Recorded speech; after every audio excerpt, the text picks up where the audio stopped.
see, were there any handouts left from that? No. Okay, no problem. I think, okay, I'm going to use this one. All right, so today's topic is center of mass. And just like all the other sections in this chapter, we have a pretty difficult topic at hand, but the way we're going to solve it is by separating the question into easier components, solving the problem within the easier components, and then generalizing it using the technique of limits as n goes to infinity, just like we've done it with area, with volume, with surface area, and so forth. So the ultimate goal, where we're trying to head today, is something like this. Say you have a region that is not a known region. It's not a rectangle. It's not a circle. But maybe a region bounded by a function f of x and by another function g of x, the region bounded within those two functions. And the question is, what is the center of mass of this region? Now, for well-known geometrical objects, say a rectangle, just like this sheet of paper in my hand, what is the center of mass of a rectangle? And when we talk about a rectangle, think of it as being a thin plate. So think about where would you put the pencil so that this rectangular shaped sheet of paper would be balanced. It wouldn't be moving at all. So for a rectangle, where would the center of mass be? Right at the center, right, where the two diagonals intersect, right? That's where it would be. For a circle, clearly it's the center of the circle. So for simple, nice geometrical figures, the answer is very easy. But the question is, what do you do when your region is not a well-known region like this one, the one bounded by two functions, f on the top and g on the bottom? Or maybe you have several structures. Say you have a rectangle next to it, you have a circle next to it, you have a triangle. You put them all together. What is the center of mass of all those three objects put together? And as you can imagine, in engineering, especially structural engineering or civil engineering, this concept would be of utmost importance. So we're going to begin with very simple topics, and we're going to work our way towards a more complicated goal. And the simple topic is finding the center of mass of just a discrete mass system, meaning not a continuous region like we have over here, but just say you have two separate masses, m sub 1 and m sub 2. And let's say that, so in this case, the situation, think of these masses as on a rod, where the rod is placed on a fulcrum. And the question is, where would you put the fulcrum so that the system is in equilibrium? Wherever that is, that's going to be your center of mass. Now, we've made some assumptions. We assume the first mass is m sub 1, second one is m sub 2. And the distances to the center, to the fulcrum rather, are d sub 1 and d sub 2. And Archimedes, again, from several hundred BC, came up with this rule, it's through experimentation, that, let's see, where are we? That mass 1 times distance 1 equals mass 2 times distance 2. If a system is in equilibrium, then you're going to have this equality satisfied. M1 d1 equals to m sub 2 d sub 2. Again, this kind of makes sense, right? Basically, if think of it, some two people sitting on a teeter-totter, and the person who's lighter must sit further back, right? The D must be higher for the person who has a lighter mass, right? Let's see. Okay, now we're going to take a look at some equations, because what Archimedes had was, just simply saying, multiply the mass times the distance to the fulcrum, but we want to put everything on a coordinate system. So what we're doing is we're taking his system by putting it on a coordinate system. Let's see, I cannot get rid of this thing today. Okay, there we go. Okay, so we took the same system as above, but put on a coordinate system. What that means is now you have the x-axis here, and I've labeled the coordinates of the point. So this point is at x sub 1. This we call the fulcrum at x bar. We call this point at x sub 2. And we're assuming that the system is in equilibrium. Now instead of saying m1, d1, m2, d2, I want to use the coordinates locations. So for example, instead of m1, d1, what can you say for d1 in this case? How can you represent d1, this distance from here to here? But refer to the coordinate locations along the x-axis. Now, would it be x1 minus x bar, or would it be x bar minus x sub 1? Right, always the further right minus the further left, right? So the point on the right minus left, that gives you a positive distance, right? That's what I have here, x bar minus x sub 1, so that's my d1, right? And that must equal, and how would you represent this distance from here to here? Now the one on the further right is x sub 2, so x sub 2 minus x bar. So that's what I have here. That's my d sub 2. So this is the d sub 2 value, and this is the d sub 1 value. So what we want to do is we want to have an equation that gives us x bar. So we need to solve this equality for x bar. Okay, I'm going to try this one more time. Let's see if I can make it work.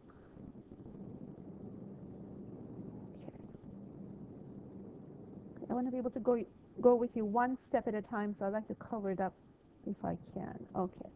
So we're trying to solve for x bar. Now, how would you solve this for x bar? As a matter of fact, don't even look at the handout. Can you jot this down real quick on a piece of paper? How do you solve this equation for x bar? It's simple intermediate algebra question, right? Multiply m sub 1 and m sub 2 inside the parentheses, gather the x sub bars on the same side, and solve for x sub bar. What would you get? So first we distribute the m sub 1 and m sub 2, right? Then put the x bars on the same side. So the negative m2 x bar goes to the left as positive m2 x bar. The negative m1 x1 goes to the right as positive m1 x1, right? Now what would you do next to solve for x bar? If you want us to solve this equation for x bar, what would you do?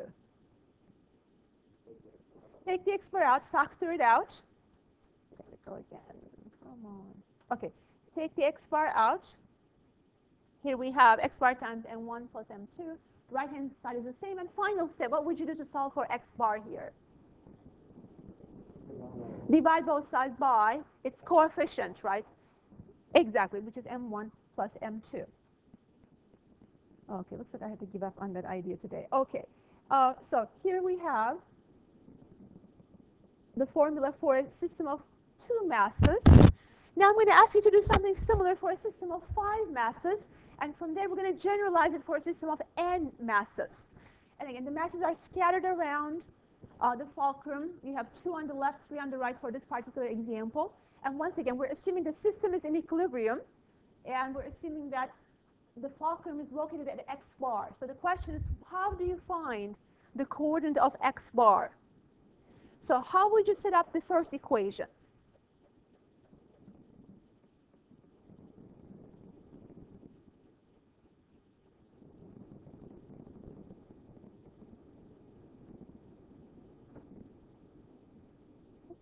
So m1 times d1 plus m2 times d2 equals m3 times d3, etc.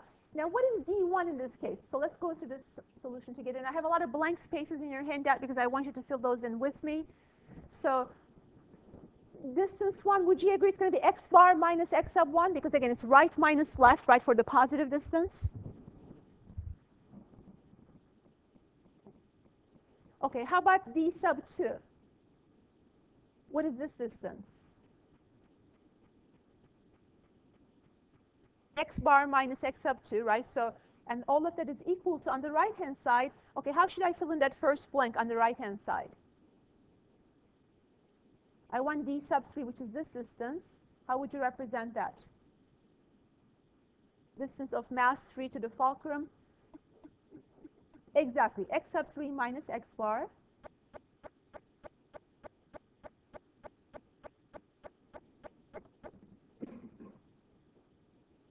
Plus, m sub 4 times x sub 4 minus x bar. So instead of 2 items, now we have 5 items. Now, yes, you could distribute all the m sub i's, bring all the x bars to the same side. You could have done the same exact thing as we did in the last example. For this one, it's just going to be more terms, okay? But I want you to kind of lead you into the generalized form where we have n masses. That's why I'm going to bring in the sigma notation in just a moment to try to simplify this. But again, knowing completely understand that, you can certainly solve this by distributing your masses and doing exactly like we did. Now, first what I did was I put everything on the left-hand side and set this equal to 0. But notice I don't have any minuses. I still have plus m sub 2, plus m sub 3, plus m sub 4. How could I do that? Can anybody explain what I have done there? I put everything on the left-hand side and set equal to 0. For example, yes, I flipped the quantities that were inside the parentheses, right? That gives me a negative, and putting on the other side, that becomes a positive. For example, look at the m sub 3 term. M sub 3 times, originally it was x sub 3 minus x bar. If it went to the left-hand side and stayed as a positive, what should I have inside the parentheses there? Exactly, x bar minus x sub 3. And look at the next one, m sub 4 times x bar minus x sub 4. Now, the advantage of having all of it written this way, we have a very nice pattern now. You see what the pattern is? You have the corresponding mass times x bar minus the corresponding x coordinate. For all of them, it's the same. Now, can we write this as a summation using the sigma notation that we learned in Calc 1? Because we have 5 masses, I have I going from 1 to 5. What should I write under the sigma notation? Don't forget the mass also. M sub I, because I goes from 1 to 5, right? In parentheses, the x bar doesn't depend on I, right? It's x bar, x bar, x bar. That doesn't change. So don't give it any subscript. For the x bar, that's like a constant in a sense. But minus, what should I put now? X sub I. And if you like open the summation now, like at I be 1, you get the first term. Let I be 2, you get the second term, and so forth. Right? This way we have a summation of 5 items. This is the compact sigma notation. Any questions about how we wrote it so far? Okay, what I'm trying to get right now is I'm trying to get a formula for x bar with the 5 masses, and then from there it's going to be very easy to generalize to the n masses. To solve for x bar, I'm going to distribute my sigma notation. First of all, you can distribute the m sub I inside the parentheses, and at the same time you can distribute the sigma over a sum or difference. And here is what we have. If you distribute the sigma over the first one, you get m sub I times x bar. What should be the second blank filled with?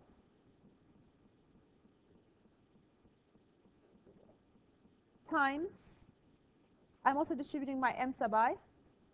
So m sub I times x sub I, right? So what happened here was I distributed this into this and this into that.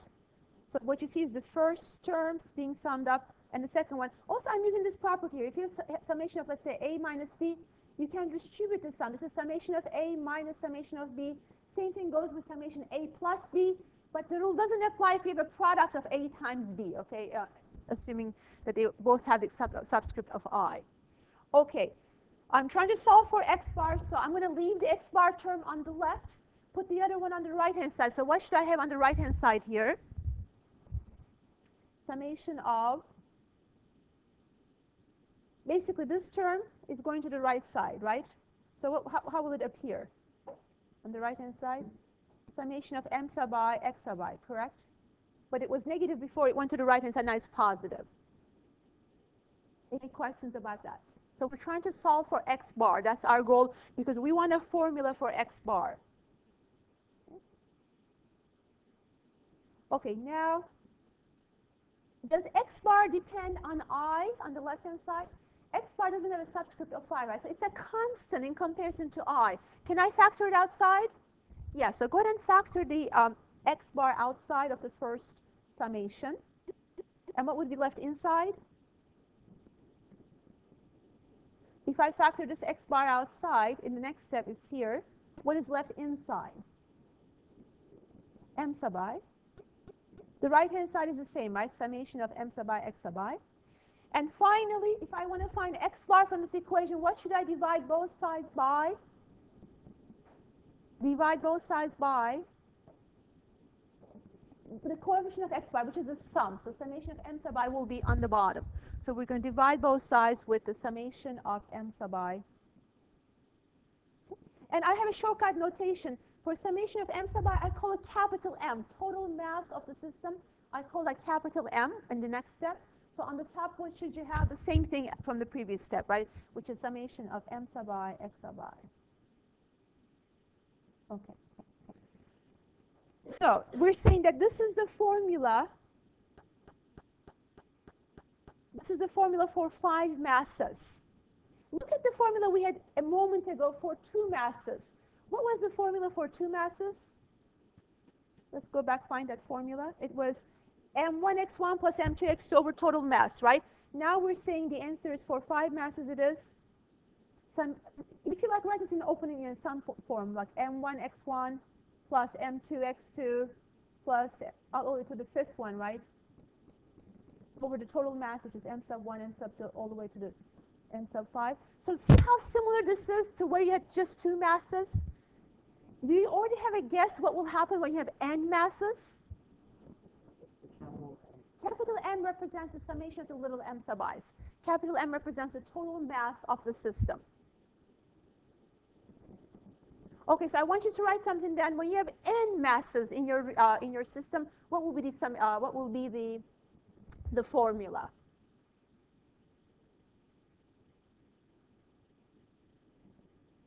Basically same as above, right? But you're going to have n items, m1, x1, m2, x2, m3, x3, all the way to m sub n, x sub n, so because you have n masses. So basically you're going to have m sub I, x sub I. But instead of I going from 1 to 4 or 1 to 5 like we had up there, it's going to go from 1 to n. And once again, capital M stands for the total mass of the system as indicated on the bottom of your sheet.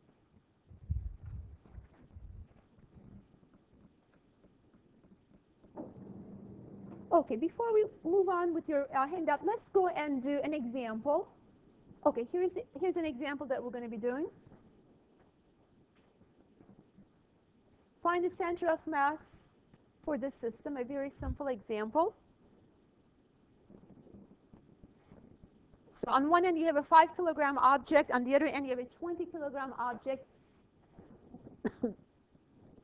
and the distance between them, say this is the distance between the two center of masses of the two masses. So let's say it's the distance from the center of this mass to the center of the other mass. Say that's 10 meters. So the question is, where would you locate the fulcrum so that this two masses will be in equilibrium? There's going to be no turning whatsoever around the fulcrum. Where do we locate the fulcrum? And we just learned the formula for this. But what I'm going to do is I'm going to put this on a coordinate system so that we can give coordinates for x sub 1, x sub 2. You know, where are these things on a coordinate system? You can put your coordinate system anywhere you like, but I'm going to put it right through my first object. This is going to be my 0, 0 point. So I know that x bar should be m1, x1 plus m2, x2, because there are only two masses here over total mass. Okay. So the first one, because I placed it purposely right at 0, 0, what is the x sub 1 for the first object?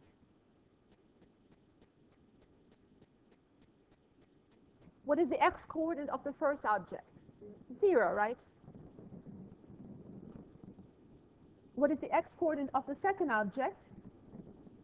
10. So m1, x1 will be just 0, or 0 times 5, which is 0, plus m2, x2, which will be 20 times 10, everything divided by total mass of the system, which is 25. So we have 200 over 25, or 8. So that means we need to place the fulcrum at a distance 8 units from the center. So if you put the fulcrum around here, and let's check this quickly with Archimedes' method. If this distance is really 8 units from there to there, what is 5 times 8? 40. So that side is 40. And on the other side, you have 2 meters left, right? What is 2 times 20? That's also 40. So the two must be equal for the system to be in equilibrium, right? So this method checks. And so this interesting looking formula in x bar equals summation m sub I, x sub I over total mass. Indeed, it is working. Now, for two masses, there are many simple ways to do this, but when you have more than two masses, that's when this formula becomes really important. For example, something like this.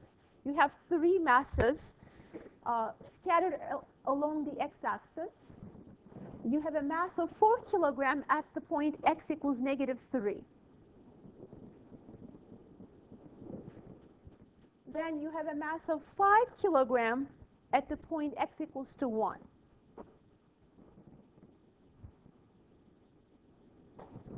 And finally, a mass of 1 kilogram at the point x equals to 3. The question is, what is the center of mass for this system?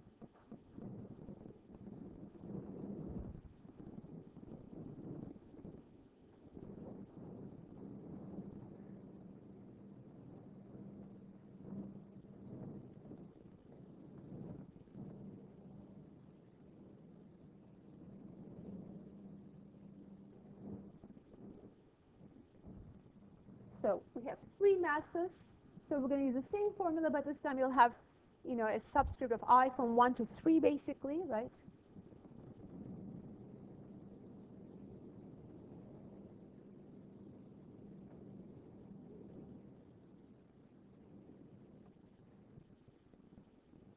On the bottom, we want total mass. On the top, we want summation m sub I x sub I. For example, the first mass is 4, and I should be multiplying it by what?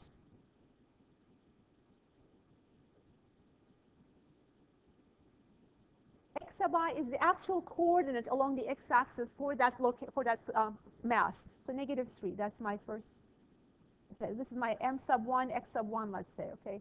So plus, for the next one, the m sub, the mass times the location, the directed coordinate value. So 5 times 1 plus 1 times 3, right? So the total mass is 10. And what do we have on the top? -12 plus 5 plus 3. So -4.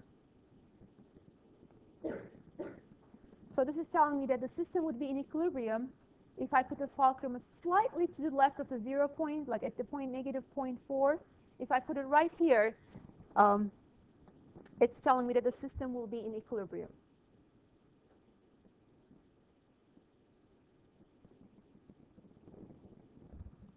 Okay. So far, no calculus needed, no need for integration.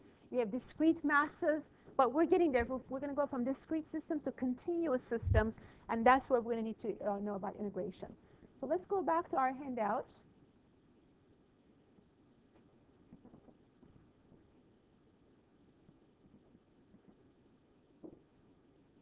Okay. So now that we have a formula for discrete masses along the x-axis, now assume that we put our masses in a two-dimensional system, in an xy coordinate system. So for example, m sub 1 has location x1 comma y1. M sub 2 has location x2 comma y2, etc. So you have n masses, and they're scattered along not just one-dimensional, but a two-dimensional system right now. Where is the center of mass of a two-dimensional system? Well, the idea is the following. It's very simple extension to go from a one-dimensional to two-dimensional. We already know the formula for the x center of mass, right? Now each point has two coordinates, x comma y. So your final answer is going to be, wherever the center of mass might be, it's going to be something like x bar comma y bar. How do you find x bar? The same formula as before. How do you find y bar? Instead of the x's, put the y's. Okay, so let's fill in the blanks then. So here is x bar is already given, summation m sub I, x sub I. So guess what the y bar value will be? It's summation of y sub I, m sub I, right? So if you have these two put together as a single coordinate, x bar comma y bar, then you would have the center of mass of that system. So you can assume, like if this was a physics problem and you had to assume that all these little masses are concentrated at a single point, that point would be given by x bar comma y bar. Okay, how would you find the center of mass of something like this now? Say you have three shapes put together. What would be the center of mass? Could we find the center of mass of each one of these separately, first of all? Like the center of mass of the first rectangle would be where the diagonals intersect, or just the midpoint along the x and along the y direction. Same thing for this one, where the diagonals intersect. Maybe somewhere over here might be that one. And the center of the circle is going to be that one. So now you have 3 dots, right? Each one, you know what the coordinate is. And for the mass of a thin plate like this, of a basically a two-dimensional figure, we're usually going to use the area. Instead of mass, we're usually going to use the area. And for these questions, we assume that density is constant. These are uniform density objects, that it doesn't get thicker or more dense as we go in one direction. So instead of mass, we're going to use area. What happens is basically density from the top cancel with the density from the bottom. So it becomes equivalent to working with area instead of mass. So if you have these 3 points, this one, and this one, do you know how to find the center of mass of those 3 points? How would you find the center of mass of those three points? Use this formula, right? Because this is going to be like x sub 1, y sub 1, x sub 2, y sub 2, x sub 3, y sub 3, and then find the x center of mass, find the y center of mass, and we're done. So here's an example. We already did that one. How about this one? Okay. I'll give you a two-dimensional continuous system.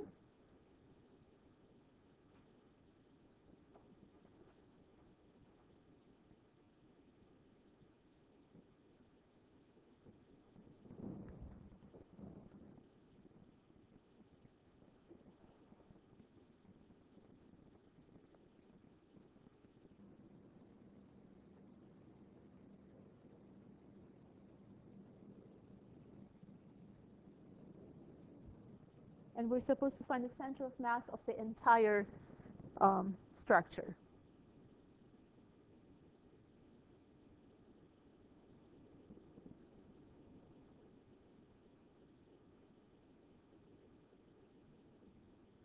So once again, we begin by finding the center of mass of each of the units. For example, what would be the center of mass of the first rectangle? Again, you want to go halfway from left to right and halfway from top to bottom. So what would be the coordinates there? The x coordinate would be what? A half, 0.5, right? I'm going to put it in fraction form, a half, comma. The y coordinate of that point would be 1.5, in other words, 3 halves, right? You could use decimals if you prefer, that's fine. How about the center of mass of the next one? The x center of mass would be, the x center of mass would be 2.5 or 5 halves. And how about the y center of mass? In other words, a half. And the last one, the x center of mass is 5, and the y center of mass is 1. Okay. So now we have 3 points. We can find the center of mass of these 3 points. Remember what we discussed a moment ago, which is first find x bar, and then find y bar. And x bar is summation of m sub I, x sub I, over total mass. Now in this case, again, we're assuming it's constant density. Basically, here's the situation. You can regard mass as density times area. Density is usually mass per unit area. So density is usually mass per unit area. If you take that and multiply it by area, the areas cancel and you end up with mass. So what happens is you're going to have density times area for everything on the top, and you can also have density times area on the bottom. So the densities end up canceling. So this becomes equivalent to working with just areas instead. So on the bottom where it says total M, all I want to tell me is what is the total area of the region. For example, what is the area of the first region? The height is 3, the width is 1, so that's 3. What is the area of the second rectangle? The length is 3, the width is 1, right? What is the area of that rectangle? The one in the middle? What is this area? About 3 times 1 or 3, that's the second area. And the last one is 2 by 2, so it's going to be 4. So this is the total area of the region. Okay. Now on the top, instead of m sub I, x sub I, you want to do the x coordinate times the area. Again, the reason for that is mass is density times area, and the density from the top will cancel with the density from the bottom, so you don't even need to know what the density is. Instead of the mass, we're just working with the area right now. So for the first one, the area of the first rectangle times the x coordinate of the center of mass of the first rectangle. What would that be? 3 times, the area was 3, and the x center of mass was a half, right? Okay, what should I be writing next? Area of the second one was 3, and x center of mass was 5 halves. And the area of the last one was 4, and the x center of mass was 5, right? Okay, let's see what we're getting there.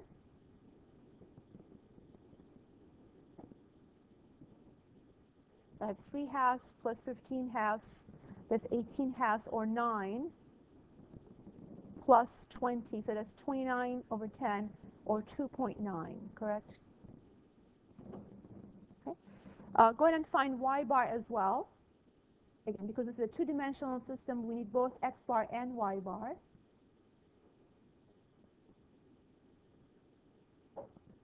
Again, basically the way we have adapted the problem, instead of m sub i's, once again we're using the area a sub i's. Total mass is going to be the same. Again, the first area is 3 multiplied by the y center of mass, plus the second area is 3 multiplied by its y center of mass, and the last one area is 4 multiplied by its y center of mass.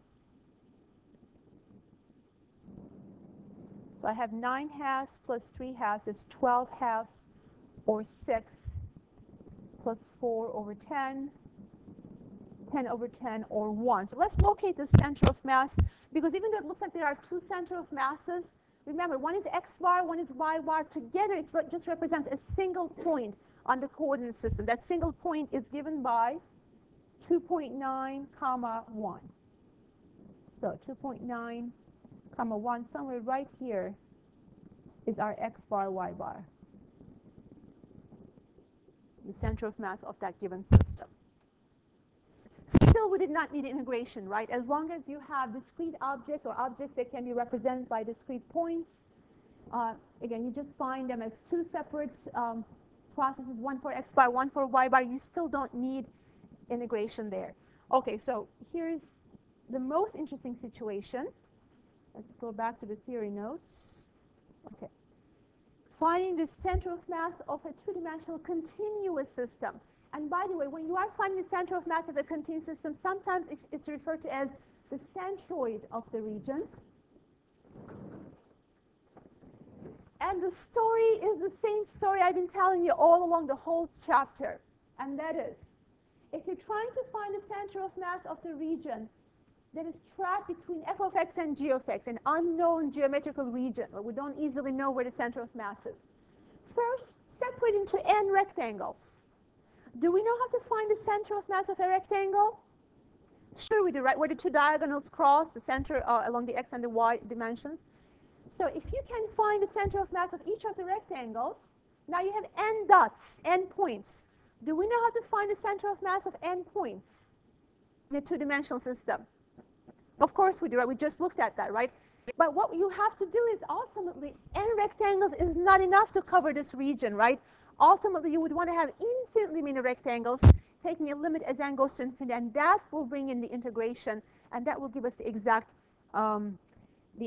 center of mass. So let's start with one rectangle at a time, okay? For a single rectangle, we define something called x sub I tilde, y sub I tilde. This is the center of mass of a single rectangle. So for example, for this particular picture, what would be my x sub I tilde and what would be my y sub I tilde? Think of this one rectangle, and I want to know what is the center of mass of that one rectangle.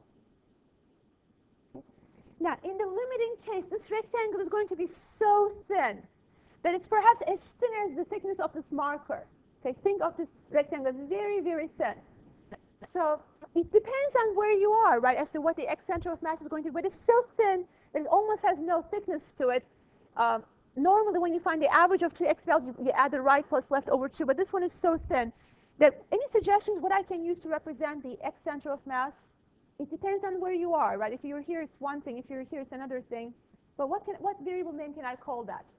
The center of mass the x center of mass of that rectangle. Let me try to give you an example. Let's say that you have, this is your region, and you have a rectangle here. Let's say that this rectangle on the left-hand side, you have 3.2. Over here you have maybe like 3.20001. And this is the x equals this, x equals that. So what do you think is the x center of mass of this rectangle, roughly speaking? The average of 3.2 and 3.0001, roughly speaking, what is that average, roughly speaking?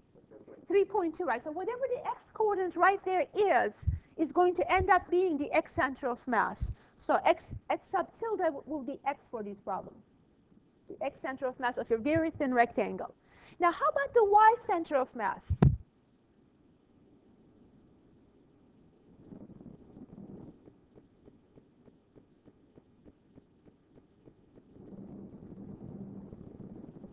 If this top function is f of x, the bottom function is g of x, and this rectangle is touching, the f of x on the top, g of x on the bottom, how do you find the average height of that rectangle, the average y coordinate? Any suggestions?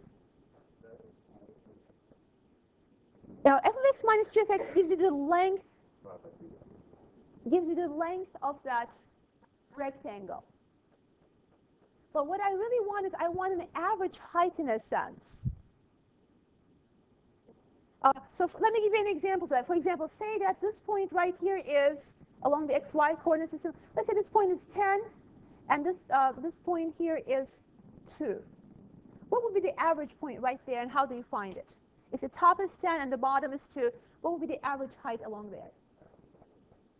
Add them up and divide by 2, right? You want the average y coordinates, right? So y tilde will be, for these questions, the sum of the upper function plus the lower function over 2, because you're finding some sort of an average, so that makes sense, right? So you do f plus g over 2, that's your y center of mass. Then we're going to talk about delta m, or sometimes I use the notation dm. Okay. Delta m is the mass of that rectangle. Remember, instead of working with, for these questions, we can actually use mass instead of area, but okay, what is the mass of that rectangle? Because we're going to need that in our formula. So delta m sub I represents the mass of one single rectangle. Okay, mass is area times density. Let's assume density is delta. It's density per unit area. And how about the area of that rectangle? What is the area of that rectangle? The thickness is delta x, right? From here to here, that's delta x. And how about the height of the rectangle? So I'm talking about what is the area of the rectangle. The width is delta x, and the height is, but think about this rectangle I drew for you, the green one up here. What is the height of that rectangle? To find the height, do you add or do you subtract? James, do we add or do we subtract to find the height? We subtract, right? So when we were finding the midpoint, we add and divide by 2, right? But when you're finding the height of the rectangle, you got to subtract. Like in this case, 10 minus 2 would have been 8. So here it's going to be f minus g. Right, delta, this notation delta represents density per unit area, but you're going to see it will always cancel out in these problems. So you never have to be given what that is, because it will always cancel out. Density per unit area.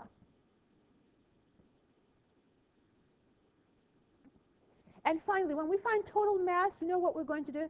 We're going to integrate the small masses. So if you just integrate this expression from the top, you find the total mass of the region, and all of these things are going to be helpful as we're solving these questions. But let's give a final formula for when you have a region between f and g. Ordinarily, we had what? M sub I, x sub I, right? So for x bar, you would have summation M sub I, x sub I. In this question, instead of summation M sub I, x sub I, so normally you have this. Okay. In my case, instead of M sub I, what do I have? For each rectangle, what do we assume was the mass of each rectangle? What was the mass of each rectangle? Is it right here?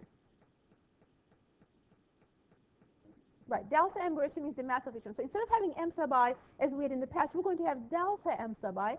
That's the mass of each rectangle. And instead of having x sub I, what is the x center of mass of each rectangle? That's what we call, ultimately it's going to be x, but the general notation for that is x sub I tilde. And how about for the y's? Same thing, replace the x with the y, right? So delta m sub I for the mass of each rectangle, and y sub I tilde for the other one. You know what, when we bring the sub I notation, things get so cluttered that I'm going to give you the answer without the sub I notation. Let me just rewrite these without the sub I. Yeah, that is really the accurate way, you know, but I can also write it like this. X tilde delta m and y tilde delta m. We know that there are i's and because there are n rectangles, etc. But this just makes it easy to remember to give it in this format. And it also makes it easy to go to the final answer. In the limiting case, because you don't want n rectangles, right? You want infinitely many rectangles. So you need to take a limit as n goes to infinity. So now look at that sum up there, summation x tilde delta m. What did that become in your integration, in your limiting process? Down here, it becomes the integral of x tilde dm. And guess what the other one is going to become? The integral of y tilde dm. And let's remember one more time, what is y tilde? It's the y center of mass of your representative rectangle. What is x tilde? It's the x center of mass of your representative rectangle. By the way, if you are taking physics, they have a special name for this numerator. They call it moment around the y-axis. And this one, they call it the second numerator, they call it the moment around the x-axis. I'm not going to refer to the terminology. Just be aware in case you're taking physics. Same thing up here. This one here, they would have given a special name. They would call it the moment around the y-axis for a two-dimensional system. But this is a general formula. And I have to say, I hate the way the book covers this section because they give you these formulas to memorize without really telling you where anything is coming from. This is all I ask you to remember, because all the other formulas that the book has can be derived from this. So that if you just remember this, as a matter of fact, I would give you this formula on the test. You just need to be able to go from here to the solution of a problem. So, and I just want you to see how similar this is to the discrete systems. Remember, what was it for the discrete systems? Summation m sub I x sub I over total mass, right? So here, instead of summation, basically, you have the integral. And instead of x sub I, you have the x tilde, which is the x center of mass of your representative unit. Okay, let's do some examples to see how all of this will come into play.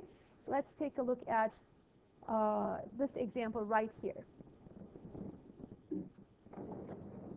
Find the center of mass. In other words, the centroid of the region that is bounded by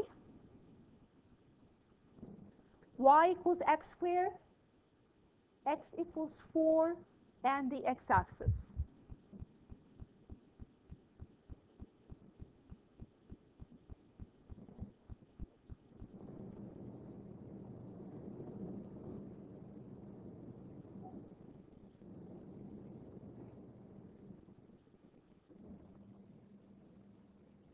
In every section, I've been giving you the same advice. I'm going to give you the same thing here. Pick a representative unit to begin with. In most problems, we'll pick a rectangle, right? In the last section, though, what were we picking for the work problems? Instead of picking a rectangle, what were we picking there? A slab, right? A thin slice from the cross section, right? Because we're carrying that slice to a certain point in or out of the container. Here, begin by picking a rectangle. We're always going to pick a rectangle that is vertically oriented, something like this. We're always going to pick a vertical rectangle, and we're always going to call the center of mass of that rectangle x tilde y tilde. By the way, for some reason in the math books, they always pick a rectangle like that. But I was recently checking with a physics textbook, and guess what? They're always selecting a rectangle like this, with a thickness delta y. You know, you can do everything exactly the same, because I know several students in this class are taking physics. I'm going to just make a quick mention about how you can use these things in physics and in if your book is using this other method. What would your y tilde and x tilde be in this case? The y center of mass, well, this is going to be so thin that basically the y tilde will be the same as y. And how about the x center of mass? Add up the right plus left over 2. So if you have f on the right, g on the left, you would do it like that for the physics classes, okay? So at the moment, let's just concentrate on the type of problems that we have here, which we always select a rectangle with a thickness delta x.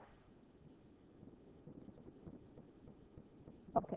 Before we start these questions, I will always ask you to do the following. Write down what is x tilde, write down what y tilde is, dm, and total mass. If you have these, the rest will be very, very simple to continue on. So for the rectangle that we have selected, what will x tilde be? We already talked about this, so if you need to refer back to your sheets, it's always going to be x, because assuming the rectangle is so thin that the x coordinate will determine the x center of mass. And how about y tilde?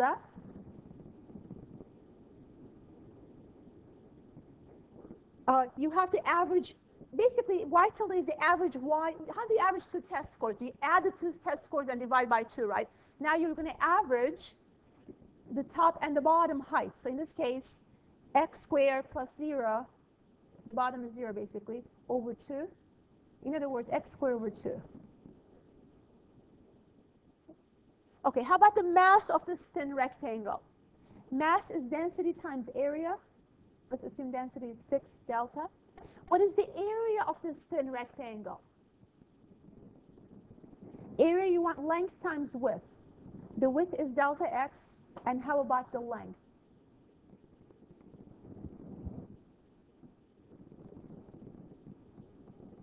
In other words, what is the height of this rectangle, basically?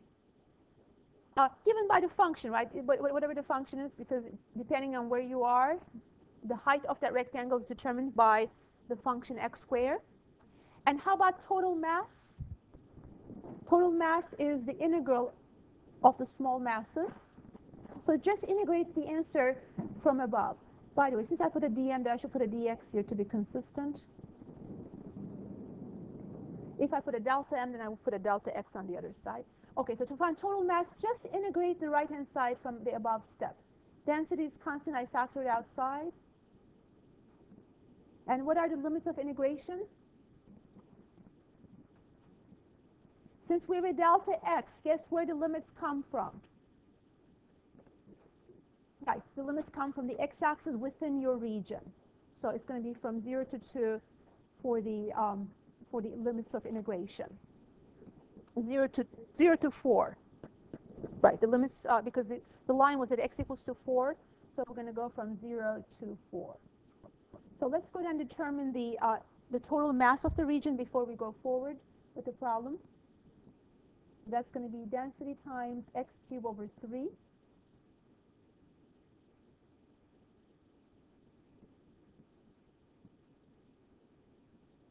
So 64/3 times delta. By the way, this delta, keep it along and be assured at the last step it's going to cancel out. So that's why we never have to be given the exact value of delta. Okay, we have total mass. Now I want to find x bar. Okay, x bar, based on the formula we've just learned, goes like this. 1 over m times integral x tilde dm. I wrote it a little bit differently. Basically, if you flip back to your notes, you had the integral x tilde dm on the top and divided by mass, but it's the same thing as writing it like this, of course. Okay, 1 over total mass. How should I write it down? Basically, flip your mass over, right? Because you want 1 over mass. So it's going to be 3 over 64 times density, okay, times the integral of, what should I put for x tilde? Right, we already determined that earlier, x. And for dm, go back up there, copy what you wrote down. dm is density, which I will take outside. Density times x squared times dx.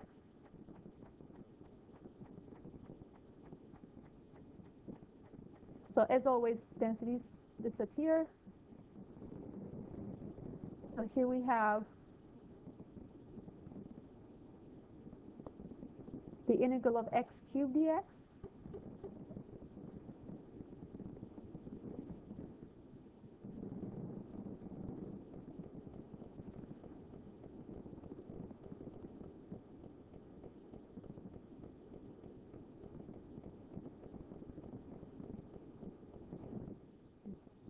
And let's see what we're getting there. 3 over 64 times 4 to the 4 divided by 4 minus 0. 64 is 4 to the third. If I write it like that, I can simplify it nicely. 64 is 4 to the third power. So basically on the top I have a 4 to the 4. On the bottom I have a 4 to the 4 because 4 to the third times 4 is 4 to the 4. So it looks like we're just getting a 3 there. If you prefer, just do it on the calculator, get the value of 4 to the 4, etc. So we're getting the x center of mass is 3. We're not done, right? Because for these questions, you need to know x bar, comma, y bar. So now let's go ahead and find y bar. But first, are there any questions about how we determine the x bar? Any questions?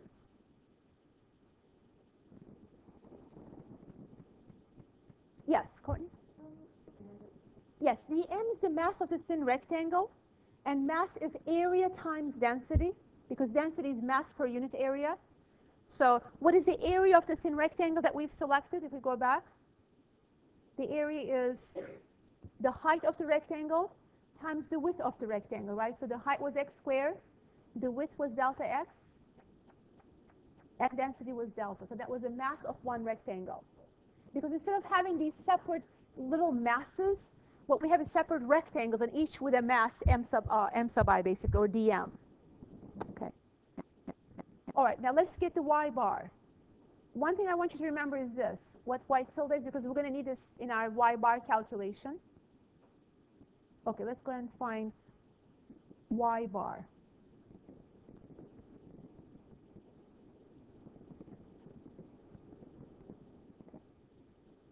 Once again, the formula was 1 over total mass times the integral of y tilde dm. For 1 over total mass, I can write the same exact thing as above.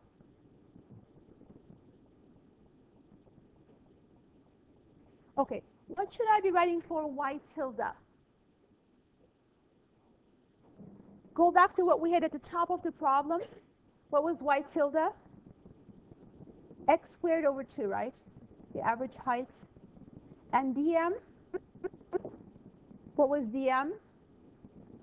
Density times x squared times dx. Density times x squared times dx. As always, the densities cancel out. So here we have the limits once again from the x-axis, always from the x-axis for these questions, because we have always dx. I might as well take out the 1/2 also. So all we need to do is integrate x to the 4.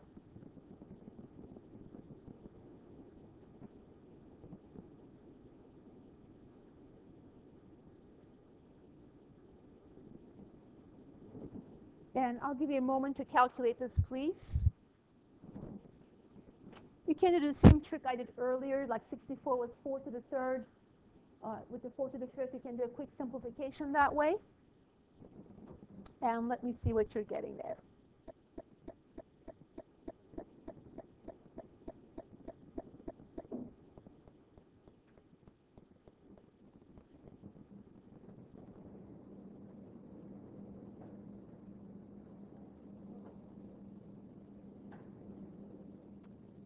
Anybody who got a value?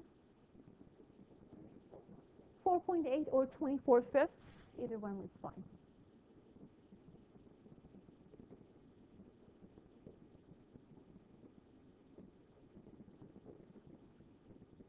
Okay. So the final answer is a single point x bar comma y bar. That is the center of mass of this region, which is 3 comma 4.8. Let's also see that in the region, 3 comma 4.8. So x is 3. Say 1, 2, 3, and 4. X is 3, and this point is really 16 up there. Say we have 5, 10, 15. So we're looking for plotting the point 3 comma 4.8. So roughly speaking, over here somewhere. That is the center of mass of the region. It's a good idea to come back to your region and plot the point, because if you made a weird mistake and say you got a point way out there that has nothing to do with the region, you know you made a mistake, you can always come back and fix your answer. Also, another tip, if your region has symmetry to it, it will save you a lot of time to make use of the symmetry. So for instance, say your region is something like this. Do you say this is symmetrical? My drawing didn't really reflect that, but say it's like y equals x squared and y equals 4 on the top, that region trapped in between. Do you have to worry about what x bar is in this case? What is x bar going to be? 0, right? Because the x center of mass, because it's symmetrical across the y-axis, the x center of mass has to lie along the y-axis, so you just have to worry about finding the y bar, so you can save a little bit of time if you notice there's some symmetry in the region.